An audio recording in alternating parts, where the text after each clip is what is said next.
You're listening to GotTechED the Podcast with your hosts, Eric Guise and Nick Johnson.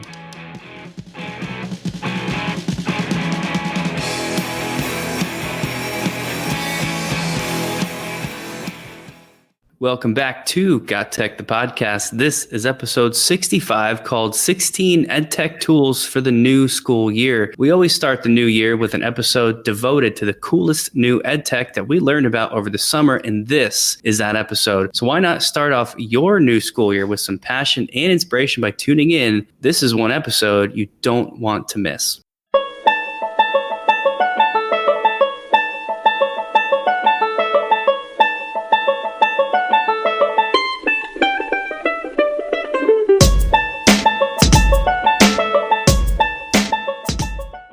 So Nick, how you feeling? I mean, it's been a couple weeks. We're getting closer to school.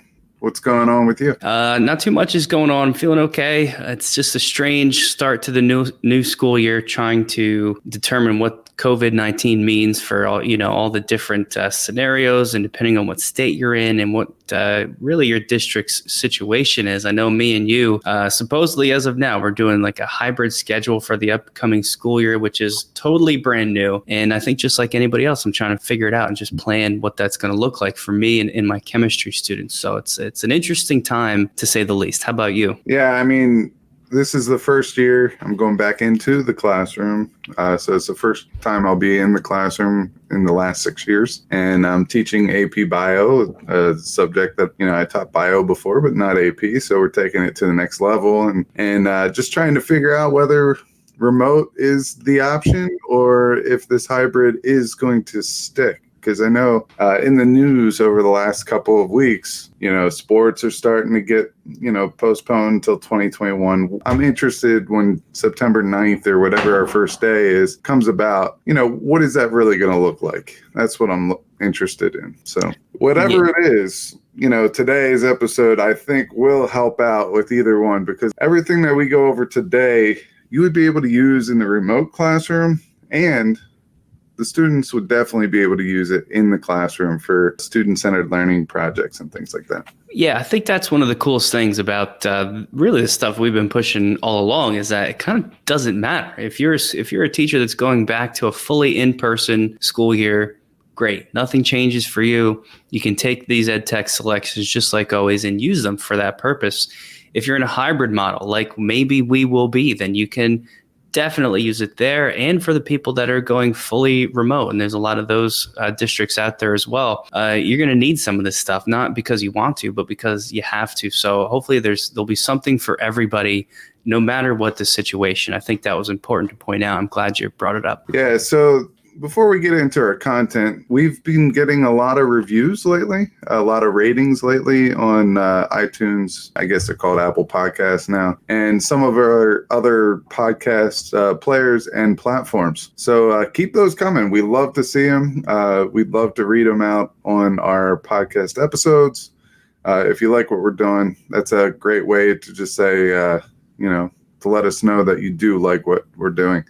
So go out, subscribe to our YouTube channel. That's starting to get a little bit of buzz as we put more and more content on there. Nick and I are kind of committed to making sure that we're coming up with a couple of new tech tips and tricks each week. That's our goal for this year.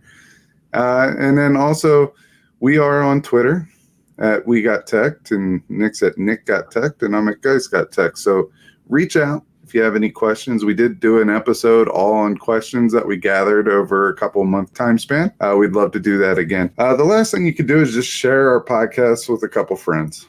That's the easiest way for the PLN. And when we say the PLN, it's our PLN. It's everyone involved's PLN. It's not just Nick and I's, but we're enjoying meeting new people and growing that PLN and learning from our listeners. And it happens all the time. And that's what makes doing podcasts so cool. You can follow GotTechED outside the podcast at gottech.com or on Twitter at WeGotTechED. So as Nick and I kind of alluded already, today is another EdTech tool episode. We're not just doing apps. We're not doing extensions. We're doing a mixed bag here. really, I think most of our tools that we selected this time are going to be unknown or not as popular, not like a Flipgrid or a Nearpod or anything like that. But these tools do serve a purpose in our educational realm. We do need to pay attention to them because some of them are just downright cool. I mean, I've never heard of some of these before we started doing some research, and some of them were actually recommended to us. And we took a look at them, and they're pretty awesome.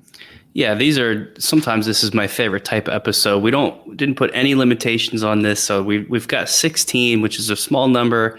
And I think that makes it extra fun because these are the 16 of the coolest things that we've come across over the summertime. And I know there at least half of these I'm going to be using for sure as I start to get a little bit more serious about designing lessons for the upcoming school year. So I'm super pumped to share these things. I'm super pumped to use these things. Do you want to get us started off with the first one of your picks here? Yeah, I really wish that we could vote on who has the better ones here because, you know, if you know Nick and I, we're very competitive with one another, and we often do professional developments. It's called one of our favorite things to do is an EdTech Throwdown. So if you're listening to this episode, you could just respond to when we post the episode and just say who you thought won.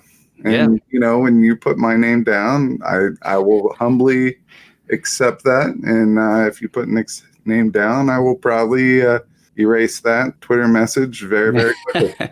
I'll share how crazy it is. We're pretty split who wins the tech battles that we do for one of our most popular in-person PD sessions, or now virtual PD sessions too. But do you remember the most recent one? You won unanimously.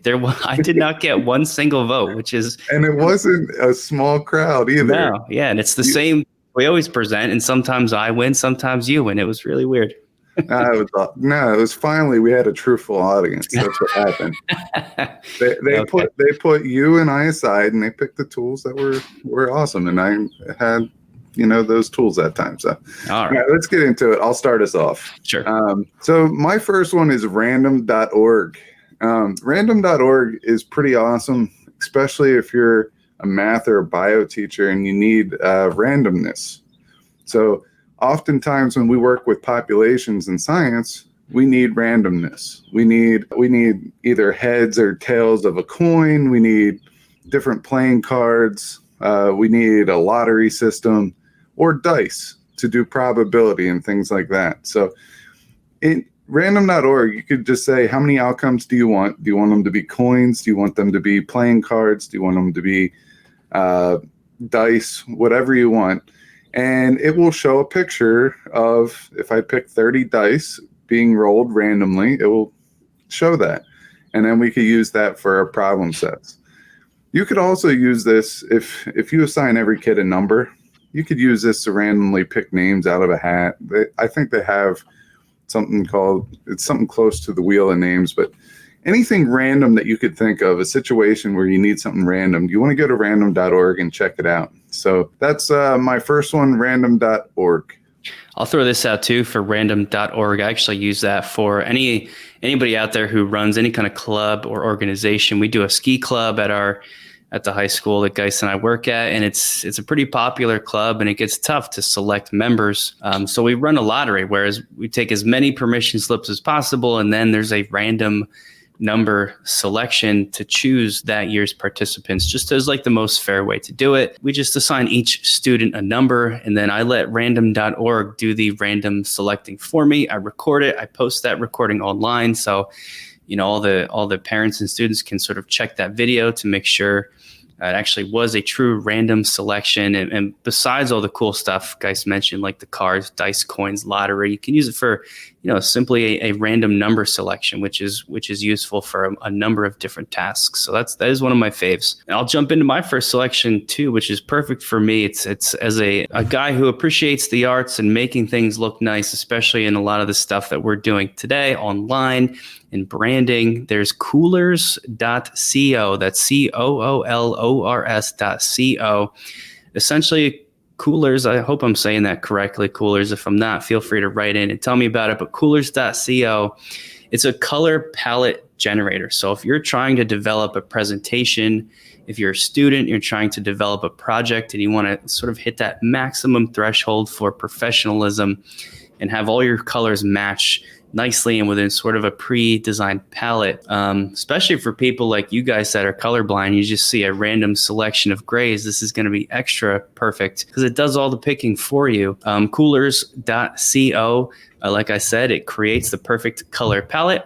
It sort of helps you to get inspired within that color palette. So when you go to that website, there's a little blue button that says start the generator. You'll just click it and you can start navigating, choosing some predetermined color palettes. So you just kind of pick whichever one looks nicest to you. You can also select some colors and it will suggest other colors that match for whatever your particular project is. One of the coolest parts about this is that they've got, the website version, so you can do it right from your computer. There's also an iPhone app, an extension that builds right in with Adobe. So if you're working in any of those applications, or Chrome, they have a Chrome extension as well.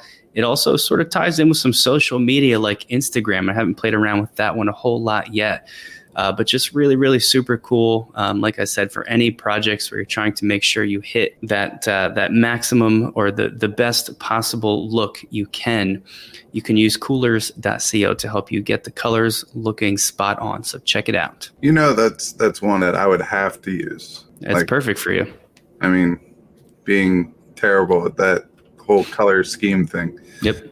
All right, so the next one is freepd.com. Now, don't think that it's a professional development site. It is not. And I had to go back and make sure that this was the actual URL over and over and over again. Freepd.com is a public domain for music site. So if you're starting your students on podcasting, or if they need any type of audio behind their projects, any type of presentation or anything like that, go to freepd.com and check out some of their music. They have hundreds of titles there. They're all pretty awesome.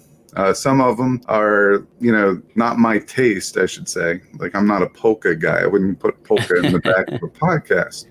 But it's free music. It's Common Collective. You can use it wherever you want. As always, I always recommend that if you're going to use someone else's music, you at least give them credit for it. But on this site, most of them you don't even have to give them credit, which is beyond me.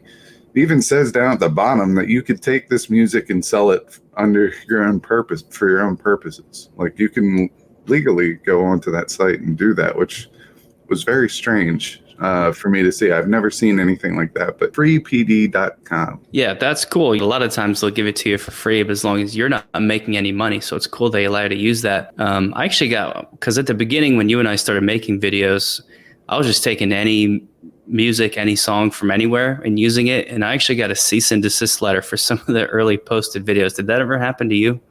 No, I've heard it happen to people. I never knew it happened to you. Yeah, man. I tried to just use the YouTube free stuff. And there are little programs where you could go in there and you can kind of put your stuff in there and just use, because think about it. We use about 8 to 10 seconds of a song or anything. So make up your own little beats there. Yeah, of course. But it's important to kind of explain that to your students and make sure they know they can find stuff that's free and okay to use. So my next selection is called BlabberizeEDU. You might have heard of Blabberize before. Blabberize it's kind of separate from BlabberizeEDU. The EDU version is their newest extension of that. But it's one of the coolest things ever. It's just super fun for anybody. And now to be able to bring that into your classroom is extra awesome.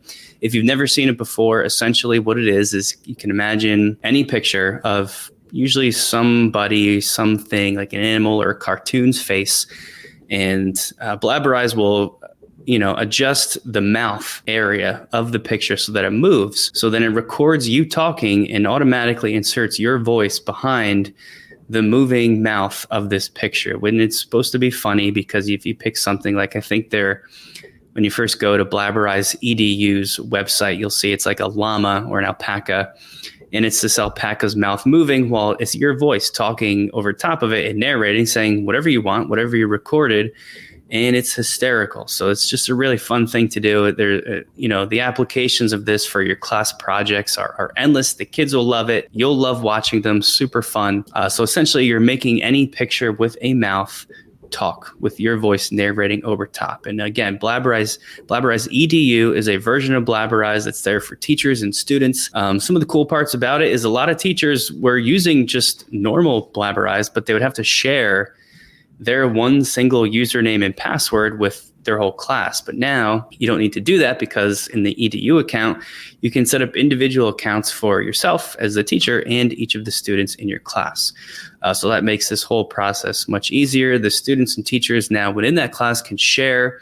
They call them blabbers. When you create the video, they can share their blabbers with each other. And of course, we love that, right? That's everything in education now, is easy sharing. So it makes it very simple to see what your students are creating and for students to share amongst themselves. It's also got some features that almost sort of approach more like a learning management system, in that you can sort of set different classes and groups and push assignments out to them, which is just so cool, all within this really creative sort of space. And of course, my favorite part is that the EDU version means there are no ads, which is fantastic. Now, I believe there is a small fee for this, but it's really light. So it's something that I might consider investing in, just because of how fun this could be for so many different projects. So I'm going to highly recommend, maybe my number one pick, Blabberize EDU. Check it out. So when you first told me about this tool, I was like, all right, come on, Nick. Yeah. Come on. I mean, everything that we're going over, and he was talking to me about like a parakeet, like mouth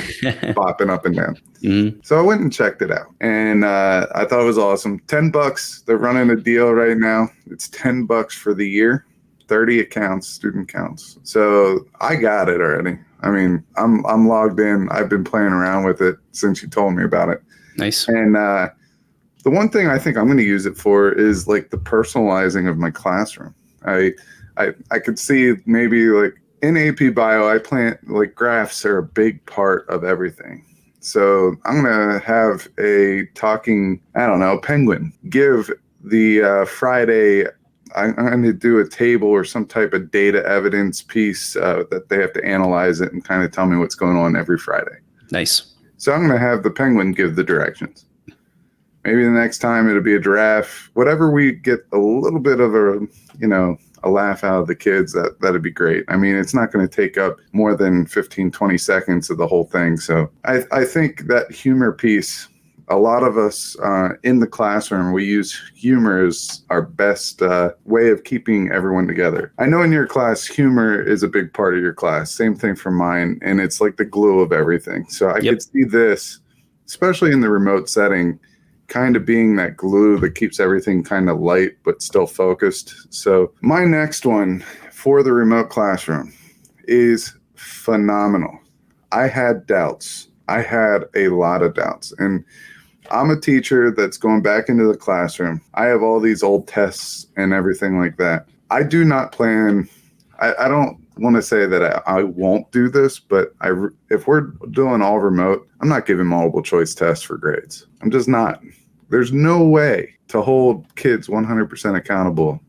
Even if you tell them to open up a Zoom or a Google Meet or anything like that, and they have to sit in front of you and take that test, there's nothing stopping them from having a second monitor or anything to look it up. So I'm going to change my approach a little bit and use those as my formative assessment pieces. That way they know that they're not really getting a grade there on those, but it could provide guidance as to where they're weak in the standards that I want them to learn, or the competencies. So then based on those grades and everything, what they get right and wrong, I'll have other assignments. Now, I'm straying far away from this piece of EdTech, but I'm going to reel it all back in, all right, because it's that awesome. I wanted to keep you in suspense. This one's called, it's an add-on, all right, and it's called Auto Magical Forms. I mean, it's so magical, the icon is a unicorn. We've been chasing the unicorn for these EdTech tools. That's what we do. We chase the EdTech unicorn all over the place. And this is one that is getting us a little bit closer now that we captured this EdTech tool. Auto Magical Forms. If you have a test, multiple choice test, and it's in PDF, you upload it and it automatically makes it into a Google Forms quiz. And it is so accurate. The only thing I had to do, it was a 50-question multiple choice. It was basically just a test bank, and I just wanted to throw them all into a Google form. The only thing I had to do was delete the directions from the PDF, because when it transcribed it over, it made that a question. All I had to do is delete it and put it up in the direction part of the form. It's so awesome, so amazing, and I will be using it. This is one of those things where kind of like you said, chasing the unicorn, which is an interesting way to put it, but oddly fitting, because there's so many times where any teacher that's tried to go digital with their assignments and especially with their assessments has had a moment when you're switching that test over to the whatever digital format you're using, and Google Forms is a common one. And you say, wouldn't it be easy if I could just like push a button and this test would be automatically digitized? Well, Automagical Forms, correct me if I'm wrong, but it is that thing. And it actually, guys told me about this. I didn't believe them. I tried it. It actually does work super well. So all my tests, for AP Chem and even the regular chemistry class, they're all Word docs. I'm just going to quickly delete everything else except the multiple choice questions, turn them into PDFs. And this is going to be what I do. And like you said, they're all going to be, formative assessment versions of the actual test, which will be more like short answer, free response based. So this one is hugely important. I'm actually glad we're not officially, although maybe we are now because we announced it, I'm not sure. But I'm glad we're not officially doing an EdTech battle here, because that's one that could give you the edge over me again. I remember the first time that we asked people to vote, Dan Gallagher voted for you. He's a good podcast buddy and everything like that. Yep. Hi to Dan. We haven't talked to him in quite some time, but I guarantee you he's pretty busy in the remote world. Yeah. But I know he voted for you, and that still holds tight. So I'm hoping that, maybe I'll get Dan's vote this time. I might not get many, but I might get Dan's. Yeah, it's important. It's an important one. Well, I'll jump into my next selection, though, which is it's a quick one. It's called coolsymbol.com for a chem teacher like myself, but I think this extends out to a lot of places. There's tons of crazy symbols that you're trying to include in different worksheets, especially when you're digitizing them and trying to push stuff out remotely.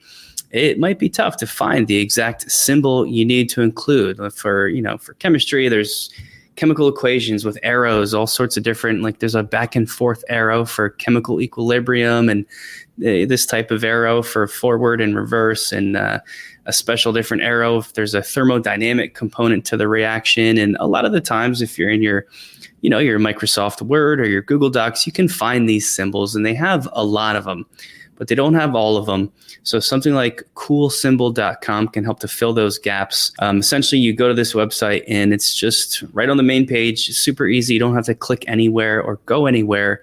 They just have this massive, massive database of symbols.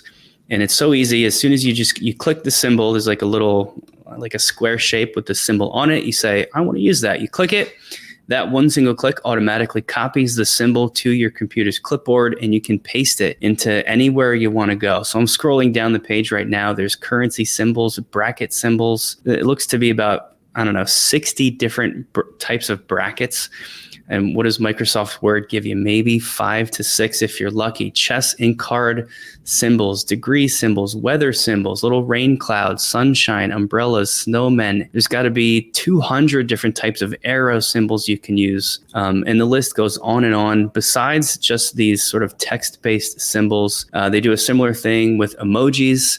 You want to start throwing emojis in with your Google Docs or your Microsoft Word worksheets or PDFs that you're pushing out. You can click on their emojis tab and just tons more stuff. So I'm going to let that one speak for itself. Coolsymbol.com. Check it out for all your symbol needs. I like that just for the copyright symbol. How hard it is to find a copyright symbol? Yep, all those. Even the little R, like the rights reserved, or the TM. I don't even know what TM means, but sometimes you need this stuff, right? And they have all of it. Super nice. For my next one, I'm gonna stick with Google Forms. All right, I am totally against timing tests, but sometimes we have to do it, and sometimes we have to practice it. I would never want to put a 45-minute timer on any type of assessment that I give, but in AP Bio, AP Chem, and anything that has a standardized test, they have a certain amount of time to answer the multiple choice section or the short answer, long answer section. So Timeify.me will add a timer into Google Forms, and it's a live timer. So once they start, that timer starts. So I think that's pretty awesome there. It's pretty neat tool, especially when we have to practice for these standardized tests, just to get your students a little bit more calm, to have them realize how long, 15 or 45 minutes really is when taking a test.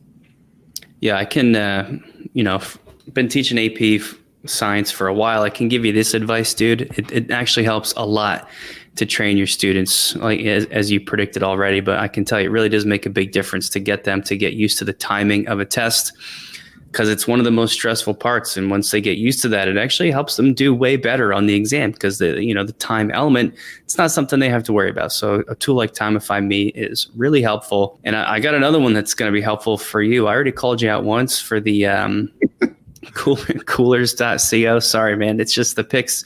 They're perfect for it, to help you pick in your color palettes. This next one is called Auto Draw, and I don't know. It's just, it's exactly that. It is an automatic drawer. So what you want to do if you're a artistically challenged individual, anybody actually, if you just want nice professional looking drawings, you go to autodraw.com. I'm on the screen right now, and there's like a little whiteboard space where you can use your mouse cursor to draw on that space. I just drew a circle with a line coming out of the circle. So what AutoDraw does is it detects what you've drawn, and it uses some type of an algorithm to match up your drawing with a bunch of pre-selected icons. And the pre-selected icons are very professionally made. They look awesome. And you can then select and use those rather than the thing that you've drawn. And it's surprisingly accurate.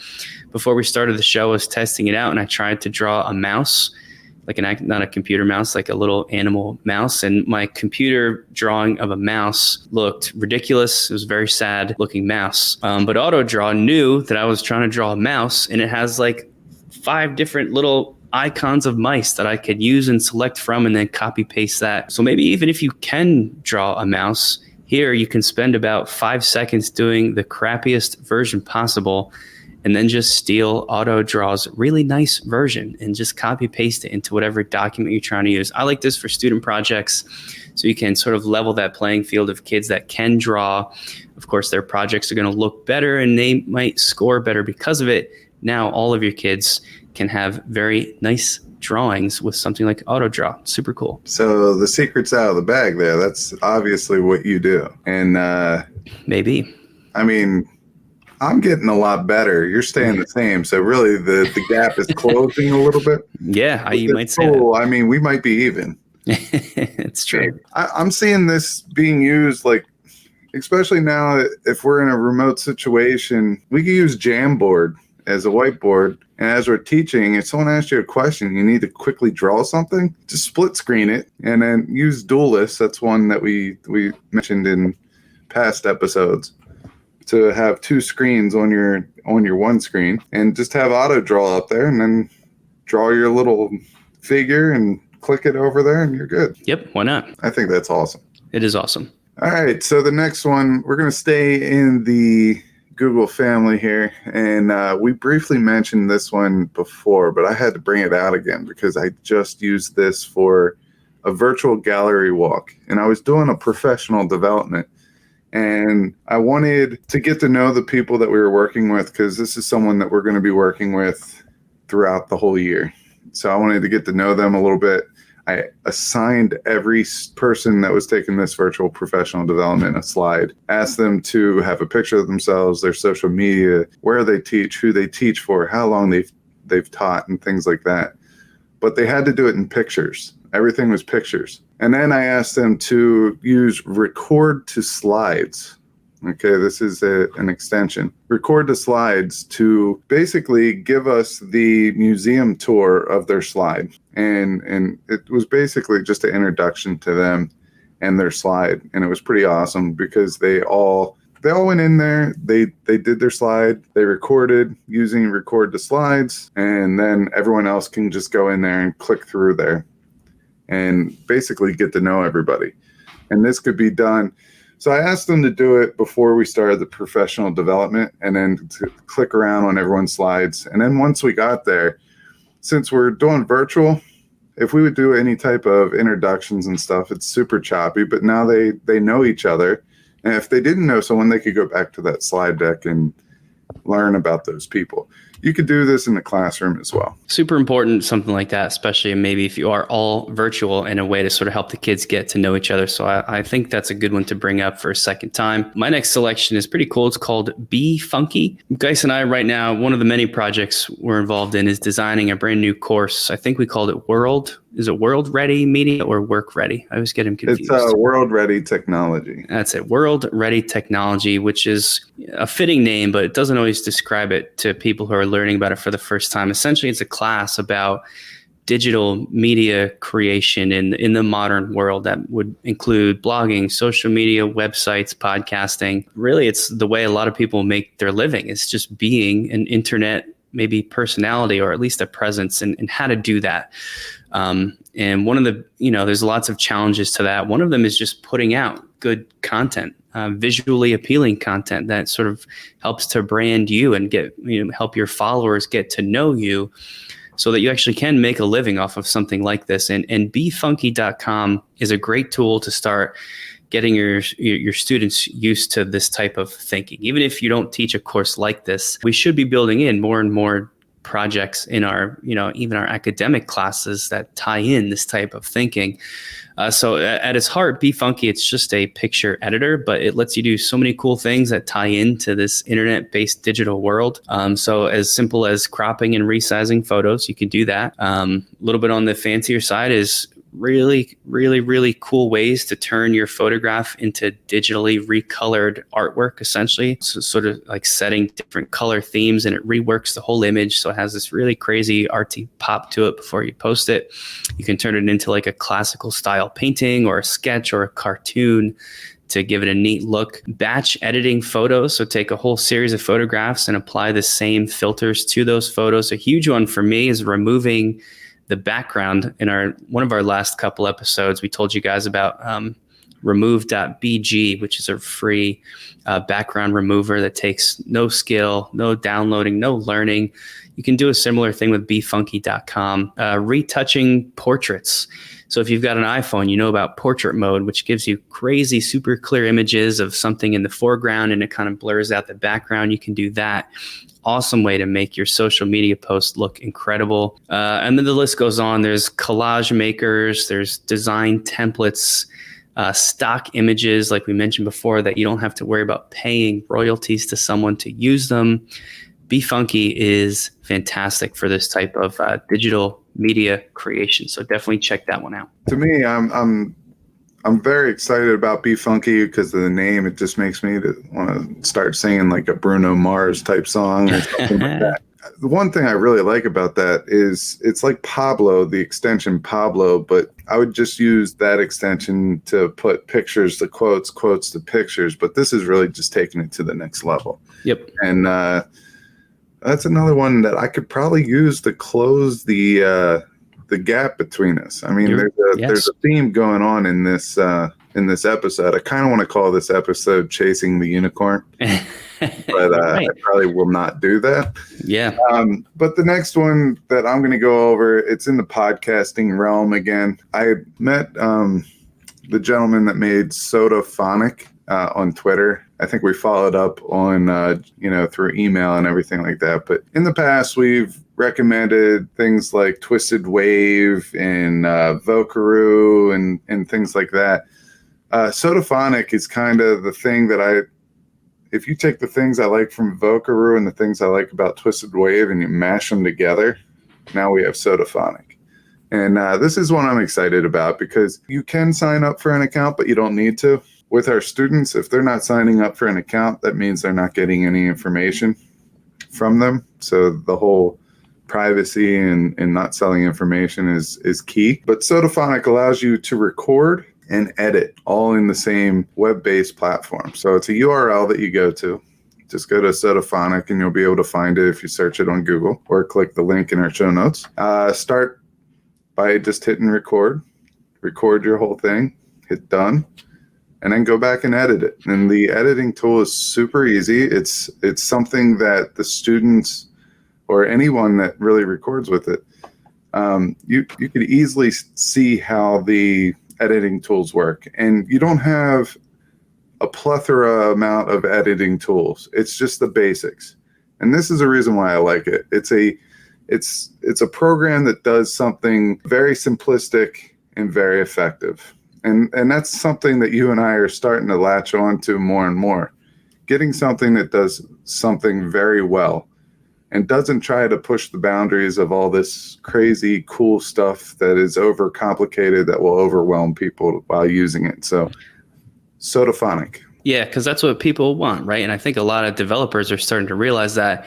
And you're right, man. You said it last time. This episode really is all about, I think, at its heart. I mean, these are 16 awesome tools, but so many of them are tools that we've thought in the past, wouldn't it be great if there was a tool that did this? And I think Sodaphonic is another one of those. And I've got the next one too, which I think falls in the same category. I haven't seen anything like it before, but I don't know why, because it's so common sense. It's called Reclipped. That's RE clipped. It calls itself an annotate and analyze videos tool. Essentially what that means is that it is, designed as a study tool. That's how I'm explaining this. A study tool for people and students that learn primarily via videos, which is how a lot of our kids are learning right now. And a lot of, if you're going to school online, you learn via videos. That one of their taglines here is for the generation that watches knowledge. So they say if you're preparing for an exam and you're trying to learn from a video, and that video is an integral part of your learning, using something like Reclipped can sort of help you maximize and take advantage of that video. So as you watch the video, it lets you add notes. You can also sort of earmark and collect segments of the video, much in the same way. It kind of reminded me of, the old days where you were reading a textbook and you sort of folded down the corner of the page because you were like, oh, that's something I got to go back to. It's like the digital video version of that. So you can collect video segments that you want to go back to. It also has a pretty robust collaboration platform. So you can do this type of studying in groups virtually, which is crazy, crazy huge. It's online, so you get your access anywhere, anytime. Once you've identified certain segments of the video, you can sort of navigate back to those really quickly. So if you have to, say watch a 15-minute video and you don't want to slog through the first 10 minutes and there's some segment in the middle, it helps you jump straight to that, which is super helpful. And they work with a lot of the most popular video platforms like YouTube and Vimeo, Khan Academy, Coursera. They're all on there, and you'll see if you check out Reclipped, it's getting a lot of attention from the biggest names in EdTech. Eric Kurtz is one that sort of jumped out at me as sort of recently throwing this out there to his followers. And I think we're going to start seeing a lot more stuff like this because it's a huge need. This is how a lot of students are learning, watching videos online, and there just hasn't been a lot out there to support that. So I think this is a giant one. I'm excited to share it today. Yeah, it sounds pretty awesome to me. I mean, anything, we keep saying that our students are digital natives. No, they're YouTube natives. Right. Yep. That's where their experience lies for the most part. Yep. So my next one is another one that I already used to help close the gap. And that's called Text Giraffe. All right. Text Giraffe allows you to put any type of words together or letters together. Recently, I'm coaching my son's t-ball team. And because of what's going on with COVID and everything, they're not having pictures. And, a couple of the parents said, later on in life, we're really going to appreciate pictures. So I took some pictures on my phone as they were hitting, took a couple action shots. And then I went over to Canva and I made like a template for a baseball card. Nice. But I wanted their names to be fancy. And that's one thing about Canva that I haven't learned how to do. I'm sure you can do it on there, but I haven't found it yet. I wanted their names to be like blue letters because we're the Titans. So we're that light blue, but have the white thick outline with it. And I wanted it to be in cursive. So that was hard to find. So I went over to Text Giraffe and I typed in every kid's name, and then you hit enter, and it comes up with hundreds of different artistic ways of showing that kid's name. So I finally found one that I liked, and I was very proud of the little baseball card that it looked like. But Text Giraffe is amazing. Say you want to spell homecoming or graduation, but you want little caps and gowns in there. if you scroll through those options long enough, you're going to find something that has like, congratulations graduates with a whole bunch of little caps. Maybe it's they're just using their, graduation gown caps to have each letter going across there. Very easy to use. When you find one that you like, you right click on it, you hit copy, you go over to your Google slide or wherever you're working on, you paste it in there with Control V, you resize it, and you're off to the races. It's that easy, that simple. Very, very cool. Awesome. I'm going to definitely check that out myself. My next tool is great. It's something I go back to a lot on the show from time to time, and that is creating digital comics. I just like it. And kids, no matter what era you've been teaching in, they always enjoy this. It's just a fun way to incorporate a different type of learning. Of course, now we're looking for ways to do that digitally. And there's lots of different digital comic strip creators out there. This might be one of my favorites so far. It's called Toony Tool. Toony tool, and that's at toonytool.com. When you go there, you immediately get a blank canvas, and it kind of just walks you through in like these tabs how to create your comics. So the first thing is a background, and they have a bunch of stock background images. You click and drag it onto the screen, and you got your background. And then you click on the characters tab, and there's tons of different characters. Click and drag in whatever characters you want. Next tab, bubbles. So you got all your little word bubbles to make your characters talk. This is where your students would do a lot of the component of the project where they demonstrate what they know, is that they might be trying to explain something back to you that they've learned. So you can check on their understanding there. The next tab, they call them props, but really these are just little extra images like balloons or presents or champagne glasses, just some of the ones I'm looking at right now. The last part is some meme text to tie in that meme element if you want to. And then you've got your final comic, which you can share. So all on the same screen, down at the bottom are the different sharing options. So you can email it, print it, download it as an image file. You can even share it on some popular social media platforms like Facebook, Twitter, or Google+. So it's just a really great way to incorporate that comic strip, and maybe one you want to incorporate. If you're already doing something like this in your class, check out Toony Tool. I think that sounds awesome, especially for a history classroom. Yep. You can make political cartoons pretty easily using this. Absolutely. So I really, really like that one. Let's go into, I believe this is my last one. Yes, it's yeah. called Artsonia, Artsonia.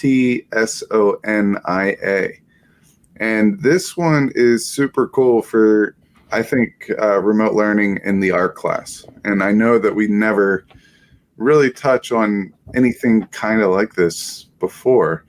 What you do is your class makes these portfolios, which parents, students, and other people can basically view. You can make a collection, I believe, private, but you can invite parents and other teachers and other people in your educational space to your class portfolio. Now, you could also use their artwork to make some money. They say you did a sketch of some fruit, because that's the last thing I remember doing in art class before they told me I don't have the skills to be in a college level art class. I mean, my stick figure might have got me a C. It was time to drop that course, respectfully, of course. Fair enough, yeah. But yeah, so say I take my picture of a fruit. My parents are super proud of my pear and pineapple that I just sketched, and they want to put it on a mug. Well, they can buy that artwork that is put on a mug, and then it's for a price, and then the class would make money from that, the selling of that piece of artwork. So really, they'll put them on canvas bags, they'll put them on mugs, they'll put them pretty much anything that you could think of putting them on, they have. So you can make a little bit of money on the side, and I think that's a great way to keep your students interested and kind of give them a taste of the real world and what it's like to sell their art. I think that process is important. I was just going to say that about the real world. That's great. It's sort of like the Vistaprint, but of your own stuff, and you get to make your own money on your own stuff. It's really cool. Okay, so my last selection, the 16th of the episode, is one we've mentioned probably all of our most recent episodes, but I thought it was powerful enough to say it, not even for the last time. I'm sure we'll mention it again, and that is Moat. I just think we all need to know about this for the increasing virtual presence in our teaching these days. Moat, if you haven't heard us talk about it, it's essentially a feedback or commenting tool that integrates with your Google Docs, Sheets, slides, whatever you're using. So as you add that Google or that comment on the Google Doc, you can record your voice. So when students listen back to it, they can actually hear you, their teacher. It just adds that element of personalization. We mentioned a lot of things in just this episode that help to keep your class together and united. Things like humor, show your kids that you have that as a part of your personality, and let them actually listen to your voice so they can hear your tone and they can get a sense that you're trying to help them and you're not just criticizing them, or you're trying to give that positive feedback instead of something negative. We love Moat on the podcast. Yeah, we absolutely love Moat, and I'm going to come clean here. I made Nick put this one in there just because the last time, and we already mentioned, I think, Moat once on here before, but the last time we mentioned them, we said the wrong Twitter handle. So we want to make sure that we get that in there. It's at JustMoatHQ, and Will is very quick to get back to you. And he's very responsive and open to suggestions. So one of the new updates from Moat is that they're starting to have Bitmojis in there that will basically say, yes, I get this as a student. They could click on an emoji that says, yeah, I understand. I'll work on this, that type of emote versus I'm frustrated, I need help, that type of emote. Or emoji. So Just Moat is adding a whole bunch of new stuff constantly. They're listening to teachers. Go check them out. Reach out to them on Twitter at JustMoatHQ.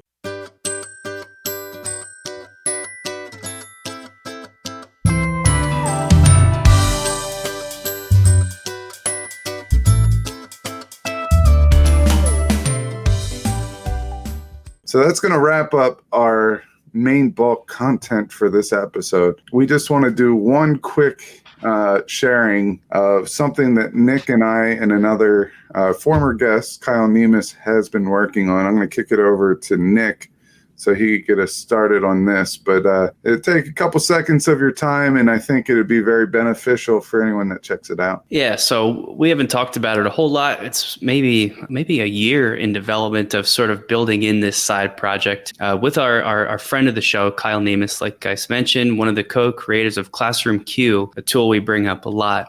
We actually started a separate project. We've been calling it an educational consulting company. I don't know if that's the best way to describe it. Essentially, it's like we're just offering our services for providing PD to teachers, and especially now in this new world, virtual PD. And the company's called TreeFishEDU. Kyle's the best one at explaining it. We should have brought him in for this last part, but there's like is it Einstein, right? Albert Einstein?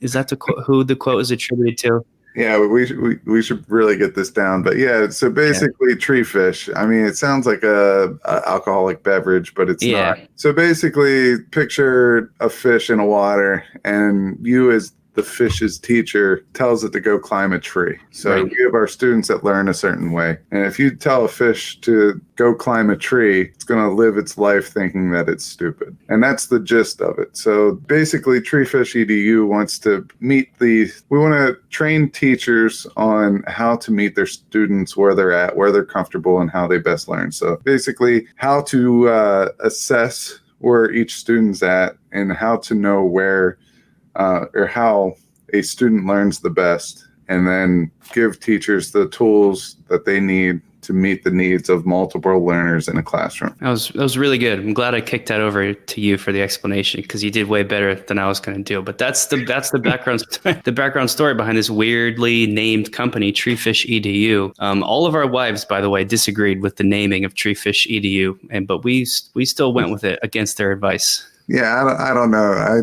I always wonder why we did that, but you know what? I like TreeFishEDU, and I like it too. And this Wednesday, August 12th at 8:30 p.m. Eastern Standard Time, we have our first YouTube live event. Now, Nick and I record these episodes, through StreamYard, but we haven't done a live one yet. This is our fourth or fifth episode through StreamYard, so we're going to take the plunge. We're going to dive deep into the live sector with TreeFishEDU, and we're doing a YouTube live series called Flipped Flops. And basically, all three of us took on flipping our classroom or flip learning very, very early in the whole flipping game. And we all have experience there, but we all have experience with flopping. So basically, we want to share some of our flops and how we overcame them with everybody that wants to tune in. And we think flipping is an excellent way of handling remote learning. It has a place in remote learning. It has a place in and out of the classroom, and we're going to just share our expertise with that. Yeah, so here it is again. Check out TreeFishEDU's very first free online live YouTube series, Wednesday nights at 8:30, starting this Wednesday. If you're listening in real time, that's August 12th, but we're planning maybe 6 or 7 of these things. So check out all the Wednesdays at 8:30 p.m. Eastern Standard Time. Any of our Twitter pages are going to have this, as well as treefishedu.com/virtualpd to sort of stay up to date with the release of these episodes. So that's going to do it for this episode of GotTech the Podcast. Remember to follow me at Nick GotTech, Guise at Guise GotTech, or the show at We Got Tech, as well as just checking out GotTech.com to stay up to date with all of our latest episodes, blog posts, and other awesome shares. Thanks for listening. Thanks for listening to GotTech the Podcast. Remember to subscribe to our show and follow us at We Got Tech on Twitter so you can stay up to date with the latest episode releases, blog posts, product reviews, and PD announcements. You can also follow Guise and I individually at Guise Got Tech and at Nick Got Tech on Twitter or on Instagram at Nick Got Tech. Finally, remember to check out our website, GotTech.com, where we post all our episodes, articles, and resources available to you for free. Until next time.